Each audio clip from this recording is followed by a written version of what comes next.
Welcome, everyone. So good to have you join us today at our second annual virtual conference. I'm David Lilburn, the current president of the Ephemera Society. When COVID first hit, the ESA, like all organizations, was caught off guard. America implemented a lockdown, cancelling our flagship physical conference and fair that had taken place at Hyatt in Greenwich each year for about 20 years. This cancellation removed our ability to present to our members and the public our highly anticipated Ephemera Fair, where our dealers were able to offer their merchandise to our brother collectors and institution members. This was a potential disaster. No conference, no fair, no exposure, and no revenue. After a little hand-wringing, we came up with the idea of virtual presentation and a virtual fair. For the fair, we have to thank Marvin Getman, who came to our rescue offering a platform to host our members' wares.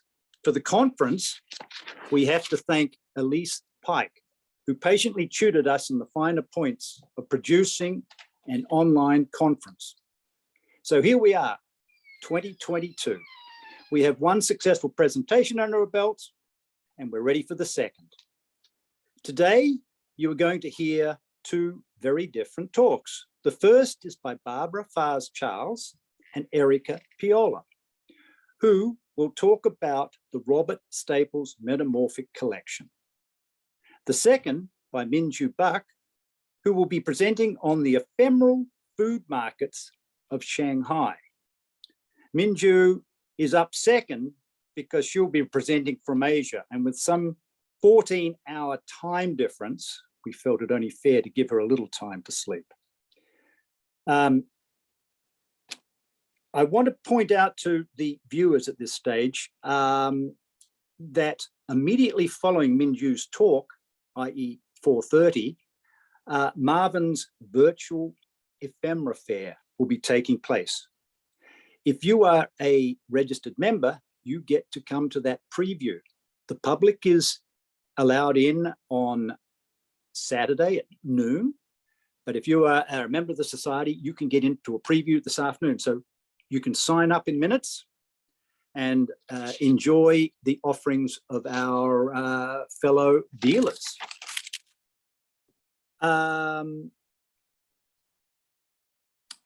So without further ado, let me introduce Barbara Fars-Charles. What an asset she is to the Ephemera Society. I'm very thankful to have her on the current board. She is a dynamic, well-connected woman who gets things done. I'm not going to list her accomplishments and accolades here. Suffice to say, she and her husband, Robert Staples, her partner in life and business, were the second recipients of the prestigious Maurice Rickards Award, an honor given by the Society recognizing outstanding service to ephemera. Together, they formed Staples and Charles, an interpretive planning and design company for museums. Barbara's passion is for carousels and is the founder of the National Carousel Association.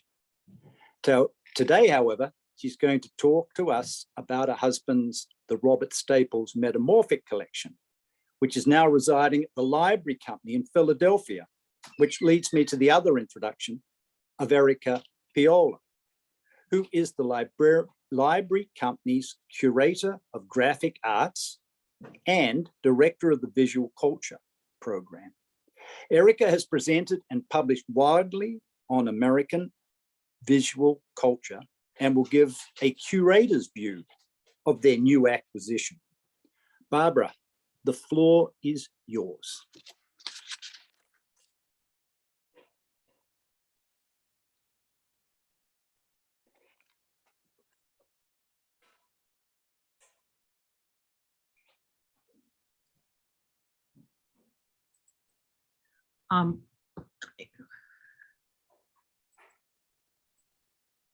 Barbara, that's not the right screen. There you go. Well, still not the right one. Okay. Now I don't know quite how to go back. Click use slideshow. I did. Okay, we're seeing the one where we have part of your slides. It's not the full screen. I know. Okay, I'm going to end this. Okay. Now, you're seeing me, yes. We're seeing your desktop. You're not seeing me? You and your desktop. Thank you. Now, is this correct? No, it's still the slide version, not the show. Okay, what I can't get back to is share screen.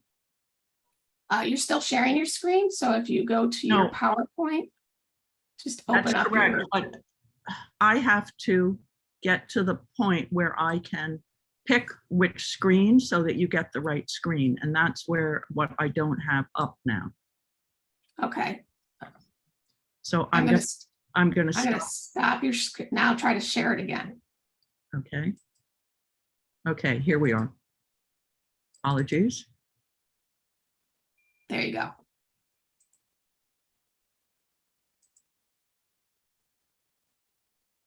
Okay. Yep, all set. Okay. Apologies to everybody for that, a bit of a delay. But I am delighted to be here to talk about this collection. Bob loved his metamorphic trade cards and was delighted that they now have a new home at the library company.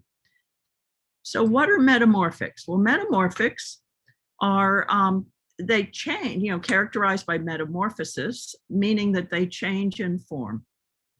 And I can imagine that as early as anybody had a piece of paper or something that folded like a piece of paper that you could write on, these little things existed. But the earliest ones that Bob and I ever saw was an Elizabethan one at the Folger Shakespeare Library. Bob got into ephemera and trade cards and met dealers when we were working on A Computer Perspective, which was all about the early history of computers. But because the machines looked so alike, we felt that we needed to find some things that would define eras to help the public look at things. And through that, we met a lot of the East Coast dealers, even though we were based in the West Coast at that point. In '73, we started our own firm. And as you can see here, Bob is on the left, obviously, and I had dark hair. But you can see here, we have posters hanging on the wall that we had collected, and he was already beginning to start his trade card collection.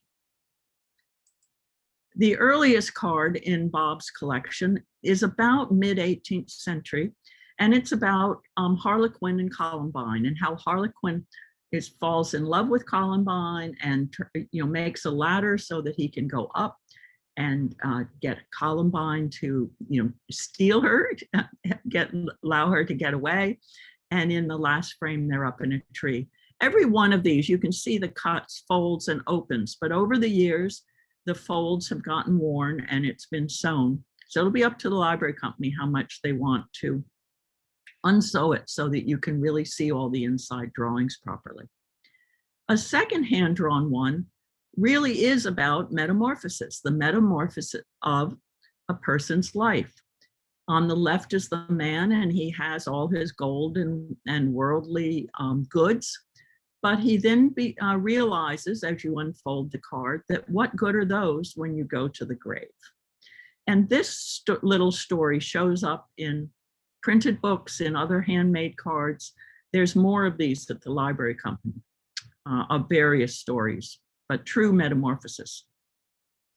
The next one I want to show you is from the Civil War.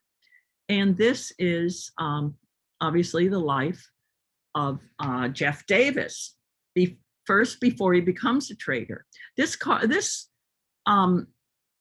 was certainly made by Northerners and made during the war to, kind of tease or talk about Davis, etc. In the second one, he commences his secession career and he sits deliberately down on his own coffin. So they're really saying, okay, guy, you've succeeded, so we're going after you. And he doesn't like it very much. And he wishes to be let alone. And finally, he is alone. All of these are not really with advertisements. And I don't know of any cards really pre-Civil War, except for some political ones that are really, I don't know of any advertising products, let's say, other than candidates for office. Some of the earliest ones, and these are probably 1870s, are what we call before and after cards. So in each of these cases, the advertiser, Terence Seltzer or Peppo Day Clock or Universal Clothes Ringer, is showing you the problem you have because you're not using their products. This is the before. But if you use their products, then on the left, your wife is happy, the kids no longer are crying from being sick. The husband, of course, is then laughing again. In the middle one, the man no longer misses all his appointments because he wakes up on time. And in the right-hand one, both Dinah and the missus are happy by the product. Some of them are still product related, but a little less direct. In this case, the middle one for J.P. Coates, also by Donaldson, they're probably the most prolific maker of these type of before and after cards. And on the right by Calvert. In the middle, and so in the middle one, you know, the fisherman just keeps losing his fish. And in the right-hand one, the bears and the bulls of the stock exchange of Wall Street are fighting just all the time. But when they use their products, the fishermen can catch the biggest fish with J.P. Coates thread. And when the bear and the bull start both chewing Board of Trade, chewing tobacco, they're happy friends again, and all is peaceful. A different type of before and after, and a very vicious actually, are these that it's not so much that their product is going to solve your immediate problem, but it will solve a bigger national problem. So in this case, Johnny comes to get his bill paid, and his client says, "Oh, I don't need to pay you anymore. I now have celluloid collars. So take your cue and get out." And many of these also have puns like that. In an even more vicious one, and it specifically says the Chinese question solved, Dennis says to Sin, "Put your cue in the ringer," which Sin does, although rather slowly, so it's also quite pejorative. The question is solved, Chinese must go. I mean, these are certainly of the times, certainly reflecting the Chinese Exclusion Act of 1882, and quite nasty, but people, distributors, you can see on the right from all over the country, would use these cards, and the manufacturers would hand out these cards and then an imprint on the back the specific local distributor. A positive one, still with stereotypes, is this multi-way card. These flaps overlap on each other, much like a child's game, so you can put the Chinaman's head on the girl's body, etc. But in this case, if you chew Allen's 5-cent plug, Jewel 5-cent plug, everything is happy. Everything's going to be good for you. So the Chinaman gives up opium and chews the plug. The Irishman says even though his countrymen are starving in Ireland, he's happy because he's got his plug. The German says the plug goes really well with his beer and queso. The woman knows that her husband will be very happy. This is very typical of many of these cards, that the women, their happiness is if their husband is happy. And the right-hand one I particularly like, the black man says that he's very, very happy, and that the 14th Amendment gives him the right to chew this plug. And then the implication is that with the 14th Amendment, he's equal and he can enjoy the same cut plug that his master did previously. While all of those were before and afters, this one is an after, and then the before. So the after is that your hair looks fabulous if you go to Tome's Hair Bazaar. And unlike the earlier ones, which all were national distributors, I believe that this is a very local card, only made in Chicago. It's by a Chicago printer for a local firm. If you use their products or don't use their products, this is what you look like. This is the before. You're bald, your hair is very flat on top. But what's interesting across the top when it's open is just the wide diversity of hairstyles you could have. Pinafore frisettes, artistic wigs, Saratoga waves, Roman braids. I've never heard of these, and I actually worked in costume at one point. So I think for people in the history of clothing and fashion, even a little card like this could be quite interesting. On the back, you see a little bit more. You can get a naturally curly wavelet. And it's a hair bazaar where it is. It's on State Street. A second one that I believe is quite local is this one for Clements and Company in Saccharappa, I think it is, in Maine. And this has now been incorporated into another town, but it was a very, very large mill town. They brought in Scottish weavers and many other immigrants to work there. Well, the immigrants come with all their own traditional clothing. So you have the Irishmen on the left, the Englishmen, the Scotsmen, and the Germans. But if those immigrants want to really fit with the times and blend in with their new countrymen, then they should buy their clothing at Clement and Company. And here they are, all in their new suits. The Scotsman, of course, has the exact same plaid that he had on his kilt. And I think Nick Lowry of Swans might envy this gent. One that I'm particularly fond of, and which really doesn't need words to understand what it is. We have the man from the back with his hat. And when you open the card, you see him from the front. Back, front, quite fun. And then it's advertising the local shop. Again, I think a local one. Another visual pun is this one for ox tongues. So here's the very, dangerous bull with his horns.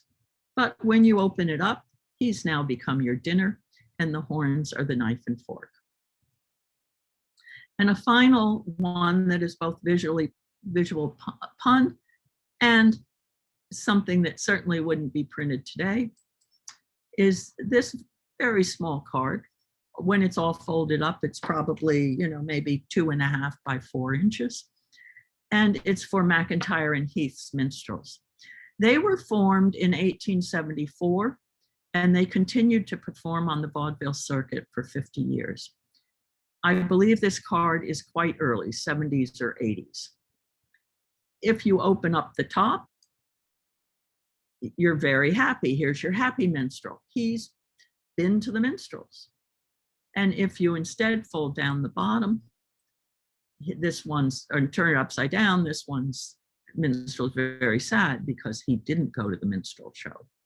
Here's the card totally opened up, so you can see that they've made just the brim of the hat between the two heads, and then it folds down with the half of the watermelon to make the rest of the hat. A totally different fold is a little sheet like this. I apologize, it's only the Xerox, but the sheet is so fragile you can't fold it and refold it easily. It's about 1/3 of a letter sheet today. And you can imagine some young kid out on the street, just to hand these out. And if you get this the way it is, it's C. Henry Love, and he's at the corner of 5th and Chestnut Streets in Philadelphia. And he challenges you to learn his business by folding it. So he's engaged the audience by giving you this little challenge. And when you fold it, you find out that he deals in fine shirts. So he's really caught your eye, taken a little of your time, and hopefully made an impression so you'll go to the store. The same type of metamorphic is this one from the early 20th century. I don't know who made it, but I suspect it's probably American military guys, just having a good joke. So it says, Chinese reply to the Kaiser's letter asking for help. Doesn't tell you to do anything like the other one did, but if you fold it, you can figure out the reply. And if you can read it, that's great. And if you can't, I'll spell it out, KISSMYASS. So thank you very much for that, but I'm only half done, so bear with me. We're going to take a little pause and go on to the last waltz.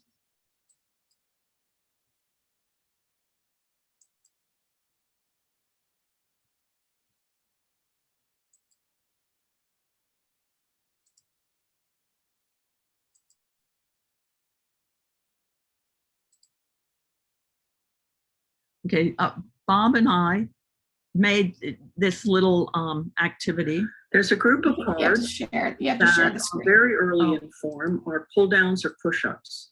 Okay, okay, let's start again. I thought So I did. share screen.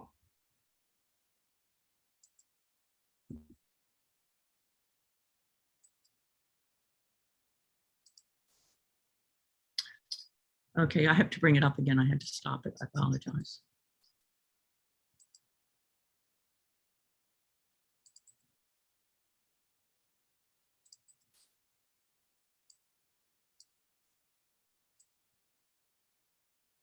Okay.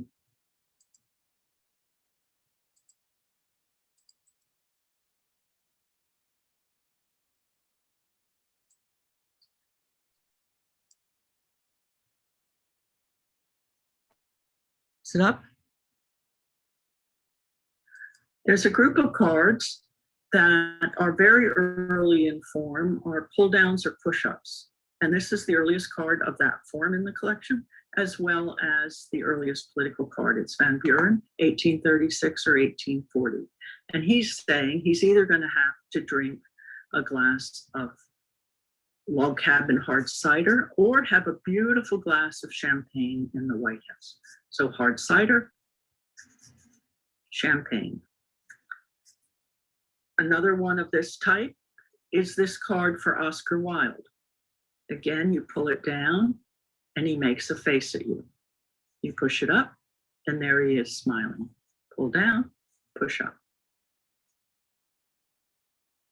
This is for a Philadelphia company, Frickin' Day, and it's Day's Soap.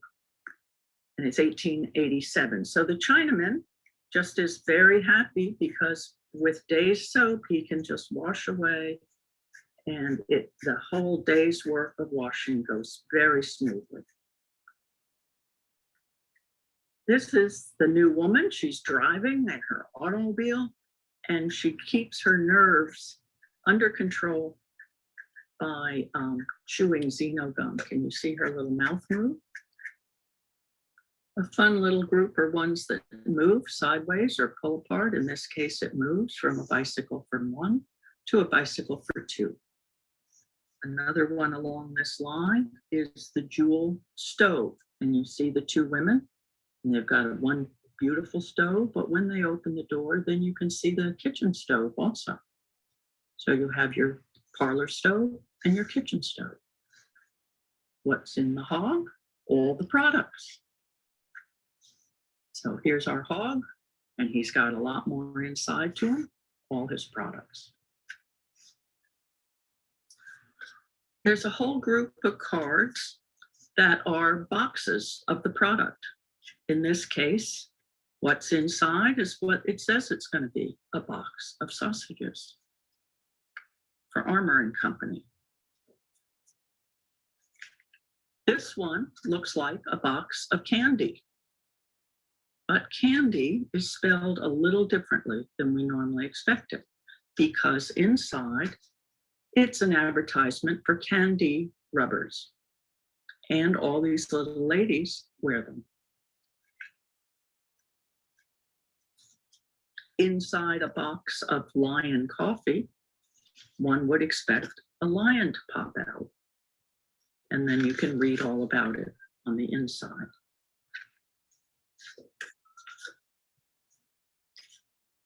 And in a tomato, for Fletcher's tomato sauce, we might expect ketchup. And that's exactly what we get. So what do we expect if we have a card with an oyster and no words whatsoever? Would you expect Shino metal polish? And one last one for Church and Company, which is Armor Hammer soda, which obviously is still a product that we have. We have the box, tells you something about it on the back, but inside we have a story that perhaps they wouldn't like to have out today. Two little white boys are trying to see if they cover Sambo in baking soda, if he will rise. And the mother then punishes the little boys, not for what they did to Sambo, but because they wasted the baking soda. There's a group of cards that are almost a giveaway because of the folded over corner. Although in this case, for the Remington typewriter, they've explained it with a fold over and a seal. But when you open them up, the lady at the typewriter pops up. Another example is this one from the Helmy's Tabasco. Again, a little treatment on the corner to explain that. And you can serve Tabasco, which you really should have at the best tables. So this is for home safety matches. And when you open this little card up, everybody raises up their boxes of matches and tells you how they're going to use them. A number of cards work on the idea of rotation, and a number of them also deal with the idea of a city slicker trying to sell to a hayseed, quote unquote, farmer. So in this case, the farmer is telling the salesman to just get on his way. And he will kick the salesman. Off he goes. A rather simple card, but convincing children to have a Christmas account is this one of Santa. So he's going to write on the board that you should have an account. And then he'll erase it. And he'll write it again and again and again. Another rotation card is a puzzle card also to make somebody disappear. In this case, quite pejorative, get off the earth, make a Chinaman disappear. So we've got 13 Chinamen right now, and I think I can get it to go to 12 Chinamen. Along the same line is a card for Teddy Roosevelt, where you have all the lions, and a lion will eat an African, we assume, but they go back and forth. These are cards of the time. I mean, you really have to just, understand and learn from them. There's a group of cards that are sort of somebody's hidden somewhere. So in this case, where's my daddy? And when you open up the umbrellas, daddy pops out. And that's pretty innocent, the kid looking for his daddy. But then you get into some of the other umbrella cards. So what's happening on the beach? A little hanky-panky? No, just two guys sharing a cigarette or a light.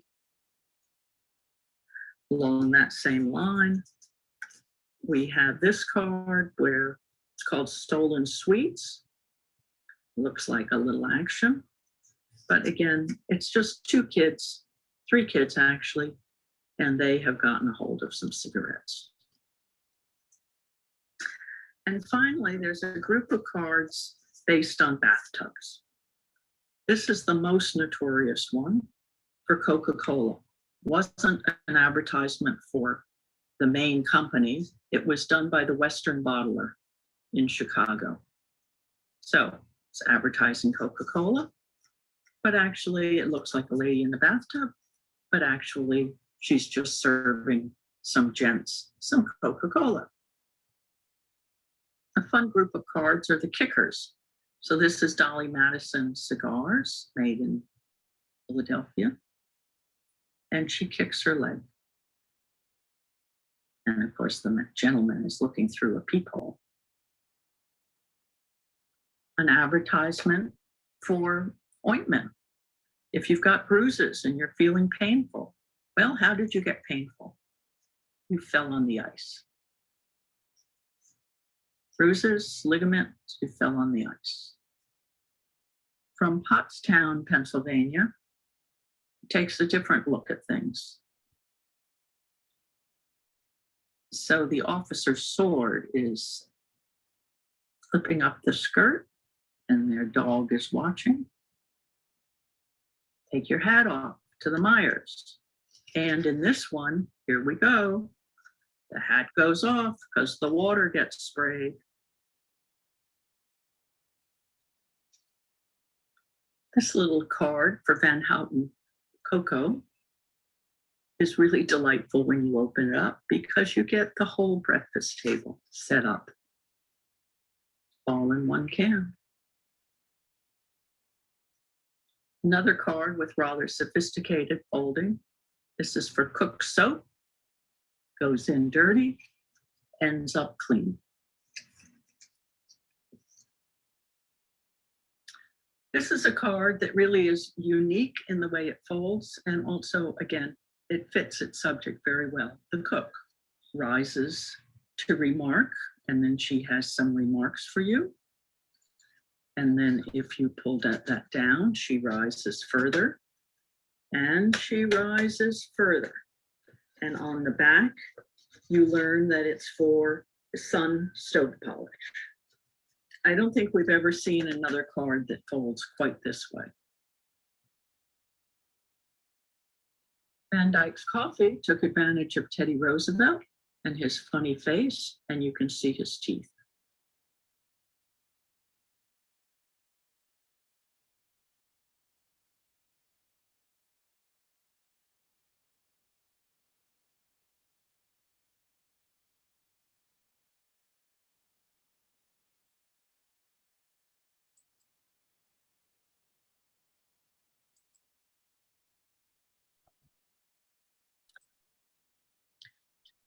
Before Erica and Barbara begin, I just wanted to remind our attendees, if you have any questions for our presenters, to please use the question and answer function, which is at the bottom of your screen. Thank you, and Barbara, go ahead. Thank you, Mary Beth. Erica Piola, as you already heard, is the curator of the library company. And this collection is all hers now, and it's quite amazing. We've gotten reports. Bob was delighted to hear early reports of scholars, and so she's going to tell us a little bit more today about what's happened to the collection. Thank you, Barbara. Again, I just want to thank Barbara and the organizers of the event today for facilitating my presence. As Barbara has shown, the Robert Staples Metamorphic Collection comprises a multitude of designs, subjects, and topics that provide a window onto the social, cultural, and political world of those from our past. Today, I wanted to continue to look at the diverse and historically complex nature of the material, and through a few case studies, show how it has already and will continue to serve as one of our core visual culture collections. As a point of context, the collection is organized in 10 series based on the original order and themes in which Bob had arranged the Metamorphics. The works that change with the pull of a flap, the turn of a dial, or from being opened and closed are filed under themes such as political, tobacco, alcoholic beverages, clothing and shoes, food, and personal products. As Barbara has said, library patrons within weeks of the library's receipt of the collection began to use it as a resource for study. Researchers from a wide range of fields, including graduate students of art history and literary studies, historians of women, gender, and race, and a visual and book artist inspired by humor, have already examined the collection for their dissertations, published texts, and works of art on the subjects of historical anatomical materials with flaps, political change through women's fashion during the 19th century, the human personification of botanicals in postbellum literary and graphic works.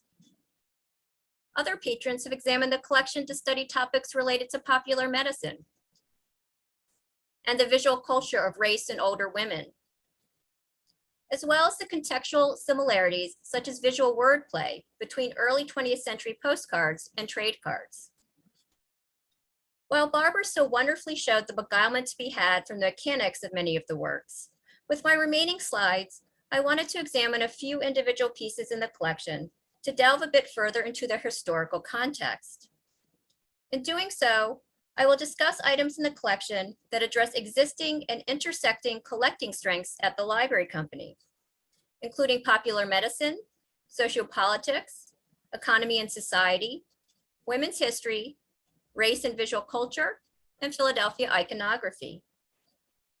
But before speaking further, I wanted to note, as has Barbara, that these materials are windows onto their periods of creation and that they embody the biases and prejudices that affected their realization. Some of the material can be difficult to view today and/or elicit complicated reactions. Their provenance is a part of their complex story as primary resources and what impels researchers to examine and attempt to make sense of them. While most of the works in the Staples collection are 19th and 20th century advertisements used as giveaways, political propaganda can also be found. And in some cases, the work is both. This is true for a circa 1890-1891 lithographic puzzle print, marketing prickly ash bitters. Illustrated with the cut-up visages of the 23rd President, Benjamin Harrison, and his cabinet, not including his Vice President, Levi P. Morton, the piece is meant to be folded in a certain order and formation to reveal Harrison and his cabinet's full faces. Advertised as containing only the purest drugs and a cure for all, quote, diseases arising from a disordered condition of the liver, kidney, stomach, and bowel, end quote. The bitters by the time of this advertisement were actually manufactured under the prickly ash label by the Myers Brother Drug Company of St. Louis. By the early 20th century, the company would be one of the largest US wholesale drug houses in the country. In promoting their liquid medicine, that was actually almost 20% alcohol during the 1890s, and before the passage of the Pure Food and Drug Act of 1906, the firm used their puzzle advertisement as a test of not only the possible consumer's mind, but health. Advised to fold the piece on the lines, the consumer was warned that, quote, if you cannot solve this puzzle, your brain is not in good working trim. A deranged liver is the probable cause, or your stomach, bowels, and kidneys are a little out of sorts, end quote. Unsurprisingly, the promotional text advocates the use of prickly ash bitters as a long-tried medicine of rare merit.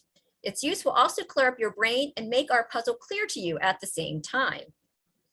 If not persuaded to purchase the bitters to clear up their mind, the failed puzzle solver need only send a 2-cent stamp for a copy of the correctly folded print that also provided the recipient the well-executed lithograph portrait of their president and his cabinet that could be placed on display. The omission of Vice President Morton also provokes questions. Quite possibly his portrait would have been one too many for the metamorphic work to be solvable, given the design. He was a discreet omission, unlike another omitted secretary. Regardless, the portrait of Harrison and his inferred endorsement of the product was most essential. By the 1910s and the government crackdown on fraudulently advertised medicines, prickly ash bitters was no longer produced. A metamorphic card design that initially took me aback is the circa 1924 advertisement distributed by the Colt's Patent Firearms Manufacturing Company. The imagery promoting the firearm manufactory opened in Connecticut in 1855 is still culturally relevant. It also reads as dissonant to many 21st century viewers. Printed by long-established Philadelphia lithographic firm Brucker and Kessler, the print opens with the ominous statement, "When your turn comes," above the image of a white man in a suit placing a strap of cash into a bureau drawer. He does this beside a number of open jewelry cases and near an open window, in which a white man in the telltale flat cap of a thief appears. In opening the card, the cash in hand becomes a raised gun pointed at the thwarted robber, under text advising the reader to, quote, be prepared to protect yourself and property with a Colt revolver and automatic pistol, end quote. Further advertising text purports that, quote, because the intruder is familiar with firearms, his respect for a Colt revolver or automatic pistol is the more sincere, end quote. A vignette depicting the heads and busts of members of a family at leisure situated above the weapon promoted is used as a defining, declarative visual capstone above the text. During the 1920s, following the passage of several state legislations regulating firearms, firearm manufacturers began campaigns advocating guns in the home as deterrents against crime. A message certainly advanced in the Colt advertisement. The jarring print is a snapshot in time of our society's fraught relationship with guns that has evolved and reverted over the century in terms of control, rights, and civil policing. In further terms of the metamorphic pieces as marketing devices, the influence of gender is evident in this circa 1910 pull tab work advertising So Easy fingertip eyeglasses, manufactured by the Julius King Optical Company and sold by Ohio optician Frank McGuire. Designed as a card that opens to depict a white woman in an elegant turban-style hat and matching chemise with lace details appropriate for her mature age, the promotion is also printed on the inside with several lines of text. Passages of narrative surround the female figure, including the question, why look older than you are? The metamorphic design creates a literal and figurative eye-catching scenario where the woman removes her pince-nez from its case, reminiscent of a powder compact, and places the glasses on her nose as one opens the card. The visual and textual rhetoric is gendered to play to a woman's innate vanity. Yet the piece is also designed to promote glasses as an empowering personal ornament that makes wearing them not a worry and nuisance. A woman does not need to neglect her vision to still be fashionable. Whether this messaging caused women to acquire the Julius King eyeglasses can only be deduced. By the 1920s, the company had become a leading New York firm in the manufacture of factory safety goggles. Instead of asking women patrons, why look older than you are, King Optical was issuing pamphlets about scientifically correct colored lenses for industrial use to male employers of industrial workers. Similar to the Colt advertisement in the collection, this piece, a puzzle toy incorporating an early representation of the Aunt Jemima trademark, caused me to pause when I first saw it. Discontinued in 2021 because of its history of perpetuating a racist stereotype, the trademark was first devised in 1889 by Charles L. Rutt and Charles G. Underwood for their Pearl Milling Company self-rising pancake flour. The trademark was inspired by a standard minstrel character, a Black mammy, who was typically an expert cook. She wore a red kerchief and smiled widely. The mammy stereotype predated the trademark and had been a part of American visual culture for decades already. Sentimentalized by the late 19th century, the maternal mammy figure had become a part of the myth of the lost cause of the South that began to predominate within the national culture. When Randolph Truett Davis and his R.T. Davis Milling Company of St. Louis, Missouri, assumed manufacture of the flour in 1890, he capitalized on this myth with a promotional strategy that made Aunt Jemima a beloved figure and household name. By 1893, Nancy Green, born enslaved, became the living personification of Aunt Jemima at in-person promotional appearances for the product. A promotional pamphlet of her life story soon followed. The circa 1895 piece in the collection was also part of the marketing strategy. A toy in which the die-cut pieces of the Aunt Jemima bust and the miniature box of pancake mix were to be separated without untying the string. It would attract children and adult puzzle solvers alike. The work served as a further means to promote the lore of a real Aunt Jemima, as well as the racism that created and continued to foster the folk legend of her as a happy mother and cook to all. Disturbing in content and context, the Aunt Jemima toy reflects how the visual culture of the past affects that of our present. This type of an analytical thread is omnipresent within the collection. As shown by Barbara, the Staples collection contains several turn-dial works. To conclude my presentation, it seemed fitting that I share a customer souvenir using this mechanism for a Philadelphia business. Employing a Punch and Judy puppet show trope, this 1888 metamorphic work promotes the shoe factory of John Mundell and Company and represents the exquisite artistic graphic designs seen in several of the pieces. That also complicates the reception of their controversial imagery for modern viewers. The large format card immediately beguiles its holder. It depicts in profile in the right a fashionable white woman standing and holding a young white child. She's beside white children of various ages wearing Mundell solar tip leather shoes and next to an older white man and a dog. All of their backs to the viewer, seated on a bench or standing in front of a puppet booth. The view within the booth changes with the turn of a dial. The meta work of 19th century children's entertainment shows 5 different and defining scenes from the traditional subversive slapstick puppet show, now recognized as glorifying violence and misogyny, including the violent trickster Punch, his wife Judy, and their baby, together before Punch is left alone with their child that he will abuse. Established in 1870 by Irish immigrant John Mundell, Mundell and Company began in 1872 manufacturing the popular children's shoes depicted in the understated manner in the premium. A respected businessman known for his loyalty to his employees and far from the trickster used in his firm's souvenir, Mundell at his death had over 2,000 family and friends in attendance at his funeral, including Philadelphia Mayor Edwin S. Stewart. The Robert Staples Metamorphic Collection is a trove of movable works that engage the hand, mind, and eye. They are also historical artifacts that are dense and complex in meaning to understand the everyday world of those who operated their mechanics, purchased the goods they advertised, and consumed them materially and consumed them visually, consciously and subconsciously. As we had presumed when we acquired the collection a few years ago, it is and will be for generations of researchers to come, a core primary resource of American history and culture. Thank you. Well, and thank you, Barbara and Erica, for a fascinating presentation. We have a number of questions. We don't have a whole lot of time to get to all of them, but one of the interesting aspects of the presentation is this whole notion that all manufacturers face, I guess, and that is, how do we get the attention of the potential audience we're trying to reach?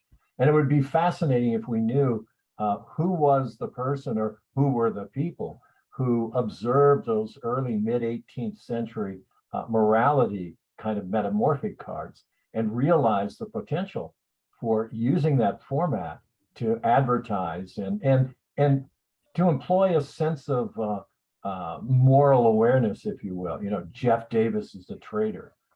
If you don't use our product, you're going to look awful. So let's turn to the questions. One of the first questions we had, when does this type of trade card turn exclusively to advertising? Are we able to date that at all? I can't specifically, but Erica can correct me if I'm wrong now, because I think she knows the collection better than I do, but I don't know of any advertising ones pre-Civil War. There were the political ones, but not the advertising one. But the advertising ones come in very early afterwards. So that would be, it's sort of as, you know, business is really picking up after the war. Erica? Yeah, I was going to say, you know, there are a few that you might sort of prototypes for the trade cards that we're seeing later in the 19th century, starting around the Civil War, a little bit later. But I think it's also the sense that the Centennial Exhibition in 1876, these types of trade cards really took off because they were used as an advertising method during that World's Fair. So I think often it's sort of the mid 1870s is really when you're seeing this form as the dominant form of advertisement. And then, you know, the thought is as a periodical advertisements and periodicals were taking off, that's when the trade cards sort of, died out as something that most businesses were using. And just also a quick thing that I always think about too is a boon, another sort of a research passion of mine is for chromolithographers and lithographers. This became a staple for many of their businesses. So it was not only a boon for the businesses advertising their products, but for the lithographers printing these trade cards. Well, and it seems too that picking up on that, as they become more complex, if you will, moving from that kind of two-dimensional trade card that one thinks of as 19th century trade card to a more interactive form. It really does predate television advertising, doesn't it? I mean, some things never change. You've got the prickly ash bitters. If you can't solve this, you need to buy our bitters, which, by the way, have 20% alcohol. And that may further impede your ability to solve it. But if you can't solve it, you need our product. And here we are, if your memory's going, you need to buy Prevagen. Some things have never changed, it would seem. Yeah, to sort of the more things change, they stay the same. And I think what I've often thought with these trade cards as well is that you can hold them in your hand, so they're not large. So it has reminded me of looking at your phone and looking at a GIF, that kind of movable advertisement or that kind of propaganda. So it's a precursor to that as well in my mind, in thinking of terms of visual culture and design and propaganda and rhetoric. And I would add in that if they're really clever, you end up sharing them with your friends. So for the advertiser, you get 2, 3, 4 whammy. And that's what happens actually at the ephemera fair. It's the guys that collect them, and it's mostly guys. Share them with each other. Yeah. Well, and it's again for sort of what I think I always meant, adults and children alike can be really enamored with them, and sort of thinking, marketing through your children, right? I mean, that's still something used today. Adults are marketed through the kids. And I believe we have a metamorphic in our that does predate Robert's collection, showing John Wanamaker's, it's for John Wanamaker's and children's clothing. And I think I was able to date it about a time when they were doing their spring, fashion kickoff. So I'm thinking, okay, women potentially came with their children to the spring fashion kickoff. And here is a trade card that the children would also be very much enticed by, and sort of kind of promote, the selling of children's clothing by the children coming with their parents and seeing the trade, the before and after trade card. Yeah, that whole notion of children engaging and sharing, is carried forward by the tobacco companies with the introduction of actresses, baseball players, other sports in their tobacco products. There are a few questions here that deal with kind of the nuts and bolts of these cards. One viewer has asked, how were these cards disseminated? Were they handed out on the street as advertisements? Were they put in home post boxes? Or were they given out in stores? In other words, how did they make it out into the world? I know at the 76 fair that Erica mentioned, they were all over the fair, and Bob actually, one of the dealers he worked with had a whole collection of cards that were picked up at the fair. So at fairs, there's country fairs all over the place. I think they would be given to local stores to hand out, I'm sure. Much like later Sears catalogs, so here you can see the card. Oh yeah, I want those shoes. How do I get those, Mr. Jones? And Mr. Jones tells you that, well, you can order them. I'll order them for you. Yeah. How many do you want? And I think they also thought that they were in with like product packaging as well. So if you already got, the McLaughlin's coffee, let's say, so it's in the McLaughlin's coffee, but and often they not necessarily with the metamorphic, but with other trade cards, it'd be part of a series. So it's sort of like, okay, I've got the first in the series. I want to get the second in the series. I need to get more McLaughlin coffee, which I can get the second trade card, because they also became, probably a lot of folks in the audience know this, collectibles. And so this was also a period when scrapbooking was very popular with children, adults, men, and women alike. And so these very often in scrapbooks from this period of time, you see these trade cards. Sometimes the entire scrapbook are these trade cards. Yeah, and that's particularly true. You showed one from merchants gargling. They had a whole series of baseball themed trade cards. And you're absolutely right, Erica, that scrapbooking was a very popular thing. And of course, they would issue different series. Another practical question here, did companies design their own cards or did they order them from catalogs, as was true with a lot of trade cards? For example, is there any archival evidence that shows this maybe from the Donaldson brothers? And also this person asks, what about the cost of producing Metamorphics? Wow, a lot of questions. Yeah. I don't know. I think Donaldson would be a great subject for somebody's thesis because they're all over this. There aren't very many stock cards, so I don't think you're ordering them from catalogs. My sense is that Donaldson's, particularly for some of the tobacco companies, is sort of like their house agency, you know, before there are big New York ad agencies, and that, you know, they're doing everything for this company or that company or another company for a period, and that the company maybe would contract for, you know, so many different styles a year. Yeah, to follow up what Barbara was saying, for the Metamorphics, they're custom trade cards as opposed to the stock trade cards where, you know, stock, as the questioner alluded to, is that often printers, they would send like samples of their trade cards, and on the back of the trade card, there'd be like, for 100, you know, it's $2. I must admit, the prices are a little fuzzy on the prices. You know, for 1,000, it's $1.50. But for the Metamorphics, I presume to, yeah, they are custom made trade cards, and that the price, I assume, was higher. But I assume also that the business is thinking that on return on investment, like that this, you know, trade card was going to be bringing in more customers, consumers, and so the return on investment for something this engaging was worth it. And often your product is now in that trade card, as opposed with the stock designs. You could be a baker and have a trade card that shows like a little girl blowing a bubble, let's say, and so your product is not right there in the imagery.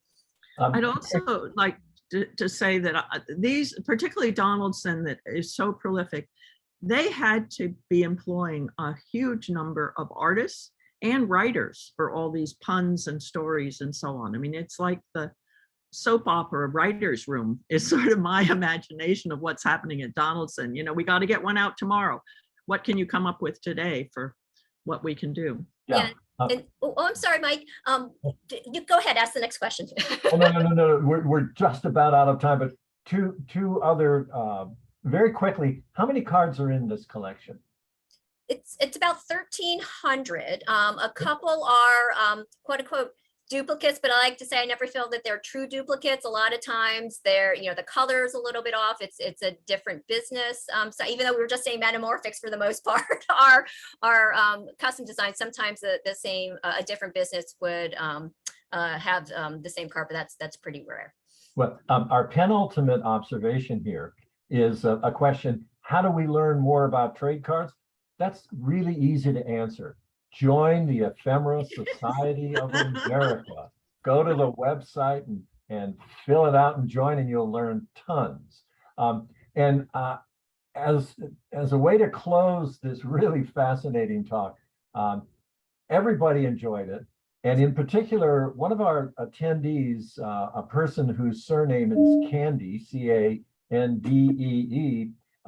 thanks you for showing the box of candy rubbers. It was a terrific presentation, ladies, and thank you so much. You're very welcome. Thank you. Very welcome. Thank you, Mike. They were great questions. Barbara and Erica, that was fantastic. Always interesting hearing the same story through different eyes. So thank you very much for that.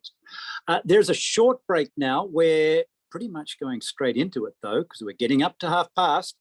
Don't forget the virtual fair, Marvin Getman's virtual ephemera fair in conjunction with the Ephemera Society starts at 4:30. If you've got time to sign up as a member and get there at the conclusion of Minju's talk.